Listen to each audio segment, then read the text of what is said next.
يا الله يا الله ضربت الكهرباء يا الله يا الله يا الله رحمتك يا الله رحمتك يا الله رحمتك يا الله رحمتك الكهرباء يا ناس دقوا على الدفاع المدني يا الله. السلام علیکم دوستو، کیسے ہو؟ امید ہے کہ سب خیریت سے ہوں گے۔ اللہ آپ لوگوں کو ایسے ہی خوش رکھے۔ کل 24 نومبر بروز جمعرات کو جدہ سے، سعودی عرب سے اور خاص کر کے جدہ سے بڑی دکھ کی خبریں آئی، دکھ کے ویڈیوز آئے۔ وہاں پر موسلا دھار بارش ہوئی اور بارش اتنی شدید ہوئی کہ تھوڑی ہی دیر میں، کچھ ہی گھنٹے میں وہ بارش کا پانی سیلاب اور باڑھ کی شکل میں تبدیل ہو گیا۔ سیلاب کے 50 ویڈیو کل سے سوشل میڈیا کی زینت بنے ہوئے ہیں۔ کہا جاتا ہے کہ کل دوپہر میں کالے بادل چھا گئے، 2:30 بجے ایسا لگ رہا تھا جیسے مغرب اور عشاء ہو گئی، بجلیاں چمک رہی تھی اور اتنی زبردست بارش ہوئی کہ یہی بارش باڑھ اور سیلاب میں تبدیل ہو گئی۔ سیلاب اس قدر بڑا ہے کہ کئی گھر پانی میں ڈوب گئے۔ آپ ویڈیوز دیکھ سکتے ہیں، گاڑیاں سڑکوں اور محلوں میں تیرتی ہوئی دکھائی دے رہی ہے۔ جدہ کا ایئرپورٹ وقتی طور پر بند کر دیا گیا کیونکہ رن وے ہی پانی میں ڈوب گیا تھا۔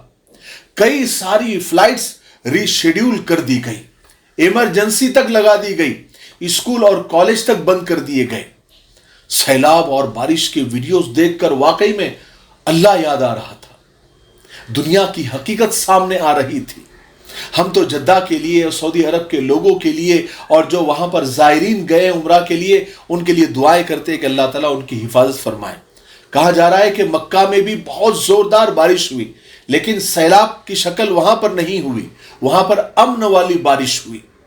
بہرحال کل کے یہ ویڈیوز دیکھ کر واقعی میں یہ سمجھ میں آیا کہ اللہ کے سامنے انسان کتنا بے بس ہے۔ انسان کی بے بسی، بے کسی اور اللہ کی کبریائی اور فانی دنیا کی حقیقت سمجھ میں آ رہی ہے۔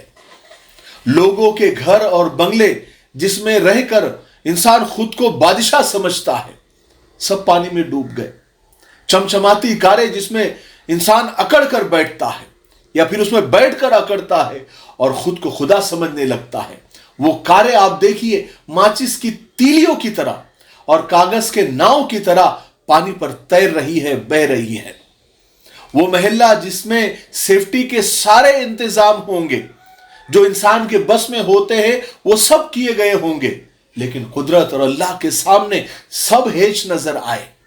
آپ دیکھ سکتے ہیں کل تک جو انسان زمین پر اکڑ کے چل رہا تھا، آج ذرا سے سیلاب میں گھر میں دب کے بیٹھا ہے۔ وہ سڑکیں جس کی تعریف ہم کرتے نہیں تھکتے، وہ سڑکیں پانی کی وجہ سے کہیں نظر تک نہیں آ رہی ہے۔ واقعی میں کل سے جب میں یہ ویڈیوز دیکھ رہا ہوں تو قرآن پاک کی وہ آیت یاد آ رہی ہے جس میں اللہ تبارک و تعالیٰ فرماتا ہے کہ کل من علیہا فان ویبقى وجہ ربک ذو الجلال والاکرام۔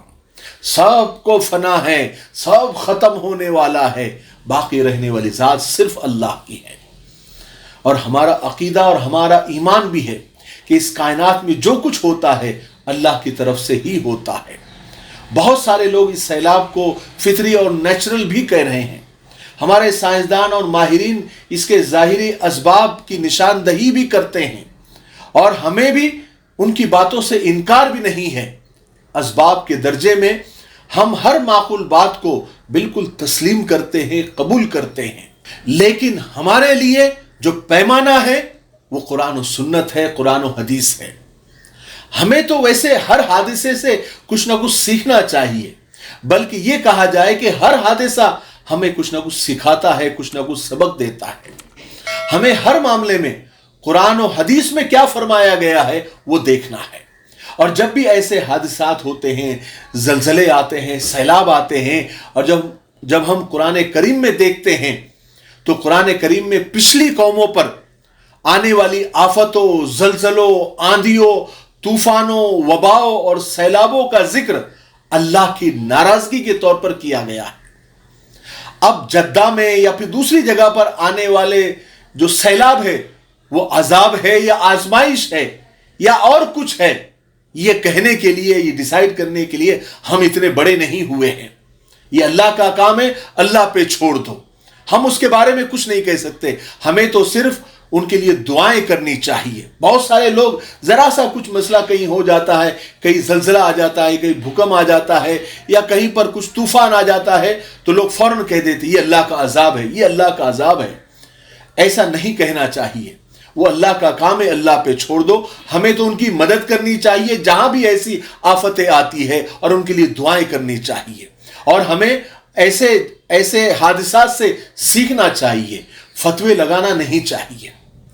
لیکن کبھی کبھی ایسے جو آفتیں آتی ہیں، ایسی مصیبتیں آتی ہیں، ایسے سیلاب آتے ہیں، اللہ تعالیٰ انسانوں کو یہ بتانے کے لیے بھی ایسے آفات بھیجتا ہے کہ انسان اللہ کی طرف لوٹ آئے، اپنی بے بسی، اپنی بے کسی، اپنی کمزوری، اپنی مجبوری کو سمجھے، اور اللہ سے اپنے گناہوں کی استغفار کرے، اپنے گناہوں سے توبہ کرے.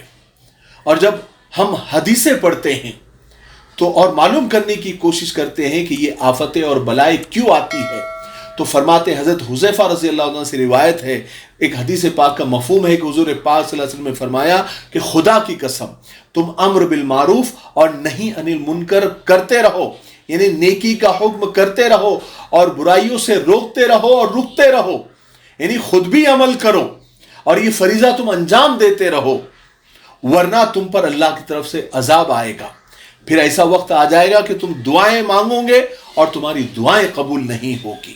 تکمیلی تلبینہ، طاقت، صحت اور شفا کے لیے سنت اور طب نبوی کا بہترین نسخہ. اپنی طاقت و صحت کو بڑھانے اور ہمیشہ باقی رکھنے کے لیے ہر روز صبح ناشتے میں خود بھی استعمال کریں اور اپنے گھر والوں کو بھی استعمال کرائیں. اسی طرح آپ اپنے علاقے میں تکمیلی تلبینہ کا بزنس کر کے ہر مہینے 15 سے 25 ہزار روپے تک آسانی سے کما سکتے ہیں. مزید جانکاری حاصل کرنے کے لیے ابھی کال کریں 9890963757. Takmili food products private limited, Malegaon, India. اخیر میں ترمذی شریف کی ایک حدیث سنا کر میں اپنی آج کی بات کو ختم کرتا ہوں. دیکھیے یہ حادثات، یہ زلزلے، یہ سیلاب، یہ آسمانی آفات کیوں آتی ہے؟ رسول پاک صلی اللہ علیہ وسلم نے 1400 سال پہلے یہ فرما دیا تھا. کیا فرمایا تھا؟ کہ جب غنیمت کے مال کو ہاتھوں ہاتھ لوٹا جانے لگے گا اور امانت کو غنیمت سمجھ لیا جائے گا، یعنی امانت کو اپنا مال سمجھ لیا جائے گا، اور زکوٰۃ کو بوجھ سمجھا جانے لگے گا، اور علم حاصل کرنے میں دین کو پیچھے ڈال دیا جائے گا، میاں اپنی بیوی کا فرما بردار بن جائے گا، اور بیٹا باپ سے دور اور دوست سے قریب ہو جائے گا، مسجد میں شور و غل ہونے لگے گا، اور تمہارا سردار فاسق اور گنہگار شخص ہوگا، اور تمہاری قوم کا لیڈر ذلیل شخص ہوگا، اور کسی کی عزت اس کے شر سے بچنے کے لیے کی جانے لگے گی، ناچ گانا عام ہوگا، شرابیں کھلے عام پی جانے لگے گی، اور آج کے لوگ پہلے کے لوگوں کو برا بھلا کہنے لگیں گے.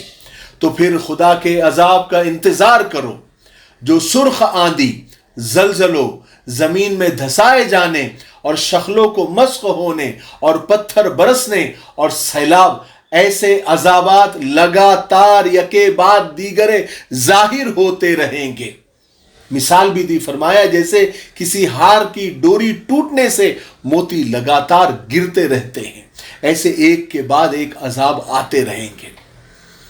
اب خود ہی اندازہ لگا لیجئے کہ یہ عذابات، یہ مصیبتیں، یہ بلائیں، یہ سیلاب اور یہ زلزلے کیوں آ رہے ہیں. اس لیے کسی پر فتویٰ لگانے سے پہلے ہم اپنی زندگی میں جھانک کر دیکھیں کہ کیا ہم یہ جو اللہ کے رسول نے جتنی باتیں فرمائی ہیں، کئی ہمارے اندر کوئی ایک ہے کیا؟ میں تو کہتا ہوں ایک نہیں، کئی ہمارے اندر ہے. اللہ ہم کو معاف فرمائے. تو وہ دن دور نہیں کہ ایسے عذاب ہم پر بھی مسلط ہونے لگیں گے. ٹھیک ہے؟ اور کہیں بھی ایسے عذاب آ جائے، یا پھر ایسے سیلاب آ جائے، یا ایسے زلزلے آ جائے، یا ایسی مصیبتیں آنے لگے، کبھی بھی فتوے مت لگاؤ کہ وہاں تو عذاب آ گیا، وہ تو بہت ناچ گانا کرتے ہیں، وہ تو فلانا ایسے کرتے ہیں اس لیے اللہ کا عذاب آیا. لوگ بڑے عجیب ہیں، اپنے اوپر آنے والے کو آزمائش کہتے ہیں اور دوسرے پر آ جائے تو اس کو عذاب کہتے ہیں. تو کیا وہ جو کر رہے ہیں کیا ہم نہیں کر رہے ہیں؟ آج اگر ان کو عذاب آپ نے کہا تو کل ہمارے اوپر بھی آ سکتا ہے. تو یہ فتوے لگانا چھوڑ دو کہ ان پر عذاب آیا اس لیے کہ وہ ناچ گانا کرتے ہیں. ارے ان کی گناہوں کی سزا اللہ ان کو دنیا میں دے یا آخرت میں دے. ان کی نیکیوں کی جزا ان کو دنیا میں دے یا آخرت میں دے. ہمارا اس میں عمل دخل نہیں ہے. یہ اللہ اور بندے کے درمیان کا معاملہ ہے. اللہ نے ہم کو صرف ہمارا ذمہ دار بنایا ہے کہ اپنے آپ کو درست کرو, اپنے آپ کو صحیح کرو, دوسروں پر فتوے لگانا چھوڑ دو. میں کئی سارے ویڈیوز دیکھ رہا تھا کہ لوگوں نے کہا کہ دیکھو سعودی عرب میں ناچ گانا ہو رہا ہے, شراب بک رہی ہے, اس لیے اللہ کا عذاب آیا. ارے وہ آیا ہوگا, جو بھی آیا ہوگا, ہمیں تھوڑی حق ہے اس پر فتویٰ لگانے کا. ہمیں تو صرف اپنے اندر جھانک کر دیکھنا ہے کہ ہم کتنے دودھ سے دھلے ہوئے ہیں. کیا ہم بھی انہی کے راستے پر تو نہیں چل رہے ہیں جس پر اللہ کا عذاب آنے والا ہے؟ بس ہم اسی کے ذمہ دار ہیں. مجھے امید ہے کہ آج کی ویڈیو سے بہت کچھ سیکھنے کو ملا ہوگا. تب تک میرے لیے, پوری امت کے لیے, پوری انسانیت, پوری مانوتا کے لیے اور ہمارے پیارے ملک بھارت کے لیے, یہاں کی امن شانتی, ترقی, انتی کے لیے خوب دعائیں کرتے رہے. السلام علیکم ورحمۃ اللہ وبرکاتہ. G S herbal wholesale Ayurvedic و یونانی ادویات کا قابل اعتماد مرکز.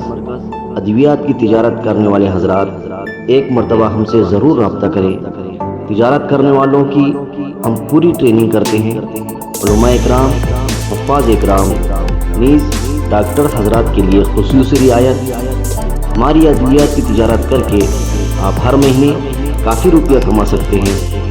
ابھی رابطہ کریں 8055287383.